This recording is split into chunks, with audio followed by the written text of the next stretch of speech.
G'day guys, I'm Grouse from Grouse Garage. I've just put my LS1 back into X-Popo, the VX SS X-Highway Patrol Commodore. That was a little gotcha that I found along the way. If you're fitting big pipe headers into a VT, VX, VY Commodore with an LS1 motor, they don't just drop straight in. In fact, this driver's side right here is a real pain in the ass. You're going to have to fit these up from underneath, and there are lots of things that you need to undo to get them in. I did some Googling. I tried to check out some videos on YouTube. I had a look at some old forum posts which can be helpful, but a lot of the time photos just don't show anymore. I couldn't find anything that really simply told me how to fit these headers on this driver's side into this car.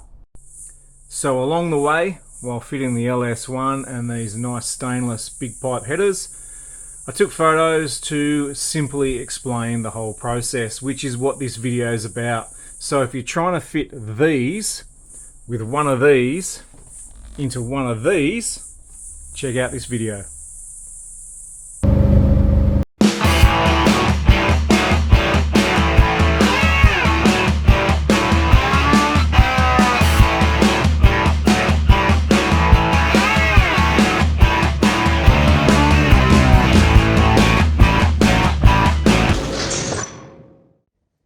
This video shows you how to undo, move and remove all the parts needed to fit big pipe headers, specifically on the driver side of a VT, VX, VU, VY, LS1 Commodore. Now I'm working in the engine bay with the LS1 removed. Some of you guys may be doing LS1 install and need to know what to remove to sit your pipes in the bay before you drop the engine in. But I think most of you guys probably have the engine already installed and you'll be working underneath the car to undo, move and remove these parts so that you can slide your big pipe headers up from underneath. Now the first thing I've got to say, if you're working underneath your car, you really should use a hoist or have a hoist. This will be a tough job with the car sitting on the ground or even sitting on axle stands. And if you are going to work on axle stands, make sure they are properly rated for the weight of the car and the tallest ones that you can get, so you've got clearance underneath. All right, with all that out of the way, this first shot here is showing the steering column knuckle undone and separated from the steering rack. There's a pin that runs through that knuckle and locks that knuckle onto the square shaft. You need to undo that pin, push it out, and then separate those two as shown in that photo. Next, you've got to undo the two bolts holding the steering rack onto the front cross member. Now, the way mine attached was with the bolt upward from underneath the car and the nut on top. If you're working underneath the car, you'll need to get on top of that rack to hold the nut and undo the bolt from underneath. So this is the passenger side shown here, and this is the driver's side. So both the same. Now I believe the nut was, I think from memory, I think the nut was an 18 mil and the head on the bolt was a 19 mil. So that was a little bit of a gotcha there that stumped me at first. So if you're working under the car, make sure you grab those sockets when you dive underneath.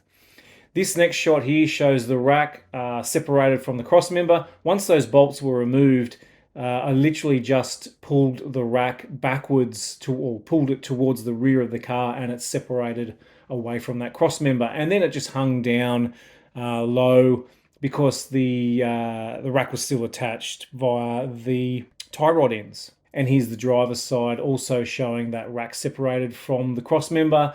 I did not disconnect the power steering lines. They stayed connected and that wasn't an issue at all. Next, I've got this support brace that goes from your chassis rail to the firewall on the VX Commodore. Now, it remains unclear to me anyway, which models had this brace and which did not. I think from my own research, I found that possibly VTs and even VX Series 1 did not have this brace that runs from the chassis rail to the firewall.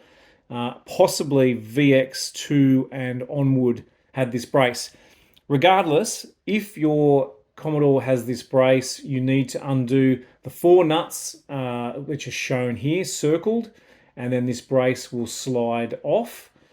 You need to remove this so that you can feed those big pipe headers up from underneath. And once you're done, it is recommended that you reattach this. It is for stiffening the chassis. Some guys have suggested they just left it out and it wasn't a problem. I can tell you now that it doesn't affect the fitment of your headers once everything is bolted up. So it won't be in the way if you reattach it. So I do recommend you put that one back in. Now this shows the header on the driver's side sitting over the steering rack. The steering rack here is reattached. The column, steering column, the knuckle there is not reattached yet. And if I can draw on this image here and show you that the steering rack needs to pass up through here, and it kind of feeds straight through the middle of your headers. And you'll find that top pipe shown there is on one side of the column, steering column, and the rest of those pipes are on the other side. Here's a shot taken further back of the driver's side. You can see the steering column knuckle is reattached to the rack, and you can see where it passes through the pipes there. So once you reattach that, those pipes are not coming back out unless you undo everything.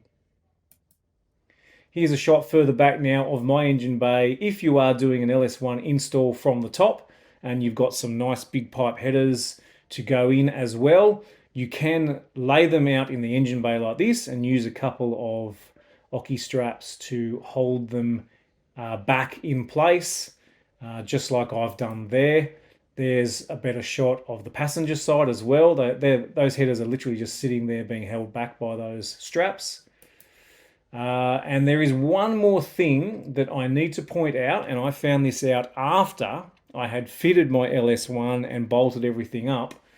There's a bracket. Now, I have no idea what this bracket is for. When I pulled my LS1 and 4L60E out, the bracket was on there already, and this photo shows the engine just after I had initially removed it. The arrow there is pointing to this bracket. Here's a better shot of that bracket now that it is removed. Now I can tell you, again, I don't know what that's for. I'll have to do some research on that. But that bracket is in the way when you try and bolt up your headers. And you certainly will not get your headers to fit with this bracket in place. So once I had the engine in the bay all bolted up, I had to get underneath and remove that bracket, and that was an absolute pain. And here we have a short video now showing my engine bay ready for my LS1 to drop straight back in, and that's literally how I held those headers in place, all ready to go.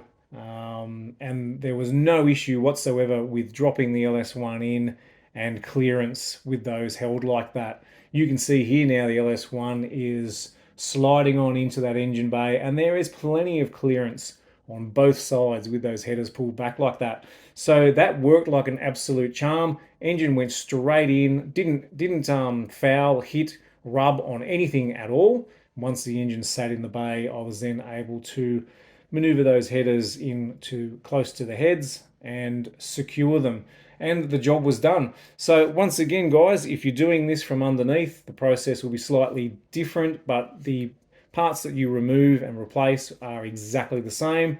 And all I can say to you is I hope you've got a whole day or more to do the job, and good luck to you. Thanks for watching.